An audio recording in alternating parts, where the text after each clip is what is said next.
Hello guys, आपका स्वागत है मेरे चैनल यो फजस्वी में। आप लोग कैसे हैं? आई होप कि आप लोग ठीक होंगे। तो चलिए हम अब स्टोरी की स्टार्टिंग करते हैं। जान इबो को अपने रूम में देखकर बहुत ही ज़्यादा शॉक हो गया था। वो इबो से कहता है, इबो तुम यहाँ क्या कर रहे हो? पर इबो जान को कुछ भी नहीं बोलता और सीधा उसके पास आकर उसके फेस को पकड़ लेता है और कहता है, तुम्हें क्या हुआ है? जान कहता है, वो इबो कहता है, तुम्हारी हिम्मत कैसी? तुम बीमार हो, तुमने मुझे बताया नहीं। आखिर तुमने ऐसा क्यों किया? तुम मुझे एक बार कॉल करके बता भी तो सकते थे कि तुम्हारी तबीयत ठीक नहीं है। पता है मैं कितना परेशान था। तुमने मुझे इतने दिनों से कॉल नहीं किया, नहीं मेरे पास मुझसे मिलने आए।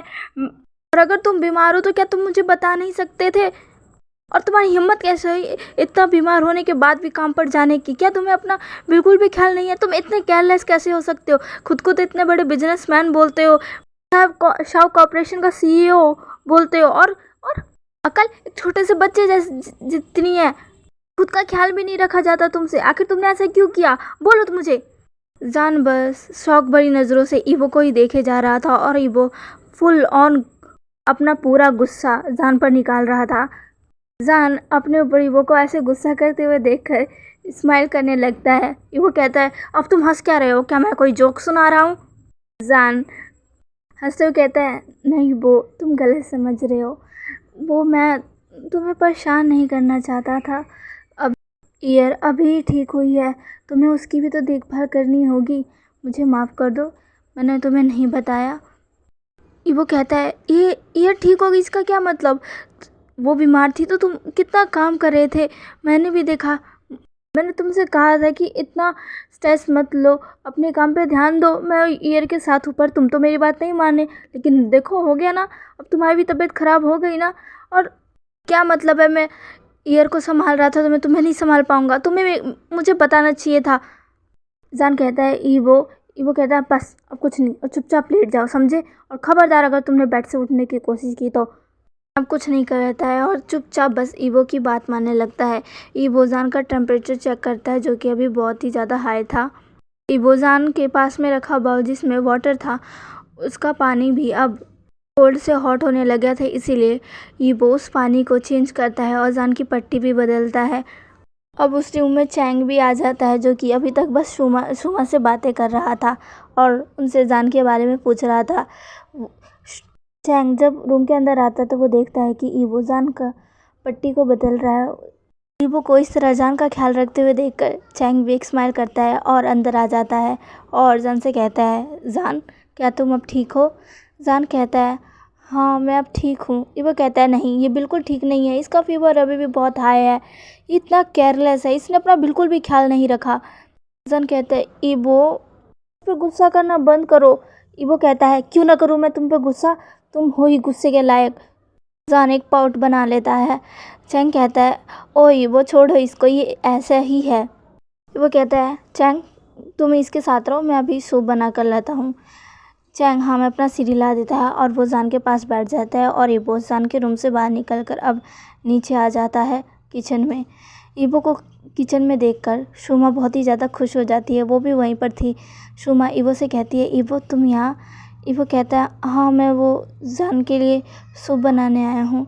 शुमा कहती है, ओह अच्छा। शुमा बहुत ही ज़्यादा स्माइल कर रही थी। ईबो कहता है, शुमा आप इतना ज़्यादा स्माइल क्यों कर रही हो? शुमा कहती है, मुझे बहुत ही खुशी है कि तुम्हें आज भी मास्टर की इतनी ज़्यादा चिंता है। मैं बहुत खुश हूँ कि तुम आज भी उनसे बहुत प्यार करते हो।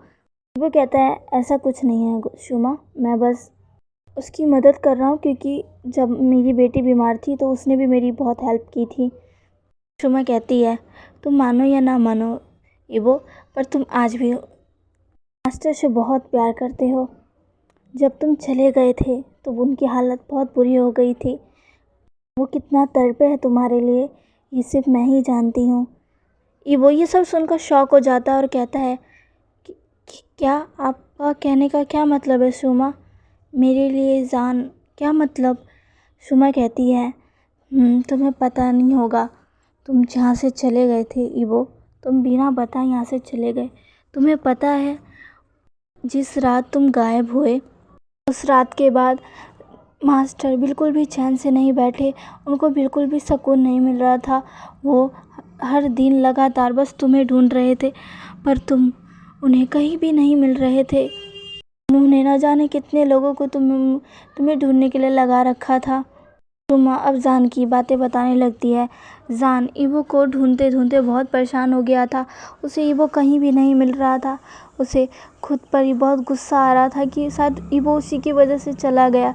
ईवो के जाने के बाद जान को एहसास हुआ था कि वो ईवो से कितना प्यार करता है। ईवो की कमी उसे दिन ब दिन तोड़ रही थी। ईवो का एहसास, ईवो का वहाँ ना होना उसे अपने अंदर एक बहुत बड़ी कमी को महसूस करवा रहा था। जान ईवो को बहुत ढूंढ रहा था। वो कई बार ईवो को ढूंढते ढूंढते उसकी हालत भी ख़राब हो गई थी। सुमा ने उस समय जान को संभाला था। जान उस समय बहुत डिप्रेस होने लग गया था क्योंकि उसे ईवो चाहिए था, पर ईवो उसे कहीं नहीं मिल रहा था। जान हमेशा यही सोच रहा था कि आखिर ईवो क्यों चला गया, ऐसा क्या हुआ कि एक रात में इतना कुछ हो गया। जान ने उस पार्टी में हर किसी से बात की थी, जो भी कुछ हुआ था सबका पता लगाया था, जिससे उसे पता चला था कि ईवो के साथ किसी ने बदतमीजी की थी। जान ने उसको बहुत पिटवाया था, उससे पूछा था कि आखिर उसने ऐसा क्या कर दिया जो ईवो गायब हो गया, क्या वही ईवो को लेके गया है, बताए वो कहाँ है उसका ईवो। पर उस शख्स को कुछ भी नहीं पता था और वो लगातार जान से माफ़ी मांग रहा था, पर जान उसकी एक भी बात नहीं सुन रहा था और उसने उसकी हालत बहुत बुरी कर दी थी। लेकिन एंड में जान को पता चल गया था कि नहीं, उसने ईवो को नहीं रखा है।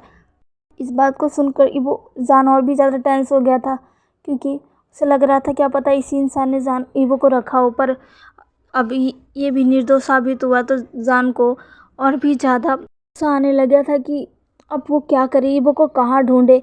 जान उन दिनों बहुत ही ज़्यादा परेशान था। वो अपना खाना ढंग से नहीं खाता था और ईवो को ढूंढने निकल जाता था। उसने अपने कितने काम पेंडिंग पर डाल दिए थे। जब जान के फादर को ये बात पता चली थी, वो जान से मिलने उसके घर आए थे। जान अपने मॉम डैड को घर देखकर बहुत ही ज़्यादा शॉक हो गया था, लेकिन वो जानता था कि वो यहाँ क्यों आया और उसे उनका वो सामना करना ही होगा। जान के डैड जान पर बहुत ही गुस्सा हो गए थे। वो जान से पूछ रहे थे, जान बताओ ईवो कहाँ है। जान कहता है मैं नहीं जानता फादर। जान के डैड कहते हैं तुम ही ने कुछ किया होगा, बताओ तुमने क्या किया है। जान कहता है फादर मुझे सच्ची में कुछ नहीं पता। जान के फादर जान को खींचकर एक चाटा मारते हुए कहते हैं मेरी ही गलती थी कि मैंने उस प्यारे से मासूम बच्चे को तुम्हारे हवाले कर दिया। मैंने सोचा था कि ईवो को अगर मैं तुम्हारी लाइफ में लेके आऊँगा तो वो तुम्हारी लाइफ बदल देगा, उसके होने से तुम सुधर जाओगे, पर नहीं, तुमने तो उल्टा उसी की ज़िंदगी बर्बाद करके रख दी, जिसकी वजह से उसे यहाँ से भागना पड़ गया। उसने मुझे भी नहीं बताया, तुम्हारी वजह से आज ईवो हमारे साथ नहीं है। अब मैं अपने दोस्त से क्या कहूँगा कि मैं उसके एक इकलौते बेटे को भी संभाल नहीं पाया। मैं उस इंसान के बेटे को नहीं संभाल पाया जिसके मेरे ऊपर इतने ज़्यादा एहसान थे। जान तुमने आज मेरे दिल को पूरी तरीके से तोड़ दिया, मेरा भरोसा तोड़ दिया। तुम आज के बाद मुझसे बात मत करना और मैं भी तुमसे बात नहीं करूँगा। मुझे अब तुम्हारी शक्ल भी नहीं देखनी। उस दिन जान के डैड जान को बहुत कुछ सुनाकर वहाँ से चले जाते हैं, पर जान अपने फादर की बातों को माइंड नहीं करता क्योंकि वो जानता है कि जान के फादर ईवो को कितना एडमायर करते हैं और ईवो का ना होना उन्हें इतना ज़्यादा हर्ट कर रहा है। उन दिनों जान ईवो के लिए बहुत तड़पा था। ये सारी चीज़ें जानकर ईवो शॉक हो जाता है और कहता है क्या सच में गाँव मेरे लिए इतने ज़्यादा परेशान थे। शुमा कहती है हाँ ईवो वो बहुत परेशान था, उसकी हालत भी उस समय बहुत ख़राब हो गई थी। मैं उसको संभाला और उसके जो दोस्त हैं उन्होंने जान को संभालने में मदद की थी, जिसकी वजह से वो धीरे धीरे रिकवर हुआ और अपनी लाइफ में वापस लौट गया। लेकिन उसने तुम्हें ढूंढना कभी बंद नहीं किया। वो आज तक तुम्हें ढूंढता आया है। लेकिन कुछ दिनों से मैं उनके चेहरे पर बहुत ही ज़्यादा खुशी देख रही थी, एक संतुष्टि देख रही थी। वो अब खुश रहने लग गए थे और हर वक्त तुम्हें ढूंढने की बात नहीं किया करते थे। मैं सोचती रहती थी कि आखिर ऐसा क्या हो गया, क्या वो तुम्हें भूल गए हैं या उनकी ज़िंदगी में कुछ अच्छा हो रहा है। अब पता चला कि वो खुशी की वजह तुम थे ईवो। वो वहीं पे खड़ा था, तभी उसके पैरों पे कुछ महसूस होता है। ईवो जब नीचे देखता था और वो वहाँ पे और कोई नहीं, वो कैट थी।